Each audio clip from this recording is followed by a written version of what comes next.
Hello மக்களே, இப்போ ஒரு ஹேஷ்டாக் தான் ரொம்பவே வைரலா போயிட்டு இருக்கு. ஏஞ்சல் ஜெயக்குமார் ஆல்ரெடி ஒரு வடமாநில இளைஞரை 4 பேர் சேர்ந்து அடிச்சு அவர் ரொம்ப சீரியஸான நிலைமைக்கு போய் இப்போ நல்லபடியா இருக்கிறது நம்ம எல்லாருக்குமே தெரியும். அந்த ஒரு விஷயத்தை ஜீர்ணிக்கிறதுக்கு முன்னாடியே இன்னும் ஒரு ரொம்ப கொடூரமான விஷயம் இன்னொன்று நடந்திருக்கு. ஏஞ்சல் ஜெயக்குமார் இவருக்கு வயசு 24. இவர் உத்தரகாண்ட் மாநிலத்தில் தேராதூன் அப்படின்ற இடத்துல ஃபைனல் இயர் படிச்சுட்டு இருக்காரு.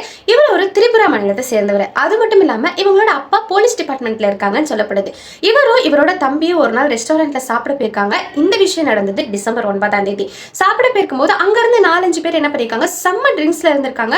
வந்து இவங்க கிட்ட என்ன கேட்டிருக்காங்கன்னா, நீங்க பார்க்க வந்து இந்தியன்ஸ் மாதிரியே இல்லையே, சைனீஸ் மாதிரி இருக்கீங்க அப்படின்னு சொல்லிட்டு வம்பிழுத்திருக்காங்க.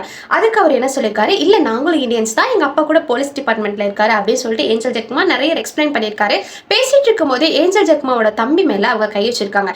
அதை தடுக்க போன ஏஞ்சல் ஜெயக்குமாரை பயங்கரமா வெட்டி கழுத்து முத கொண்டு எல்லா பகுதியிலுமே வெட்டி அந்த இடத்துல இருந்தே அவர் ரொம்ப சீரியஸான நிலைமையில தான் ஹாஸ்பிட்டலுக்கு கொண்டு போயிருக்காங்க. அதுக்கப்புறம் டிசம்பர் 26ஆம் தேதி அவர் இறந்து போயிறாரு. இனவெறி தாக்குதலால ஏஞ்சல் ஜெயக்குமார் கொல்லப்பட்டதை அடுத்து திரிபுரா மாநிலம் ஃபுல்லா பயங்கர போராட்டம் நடந்துட்டு இருக்கு.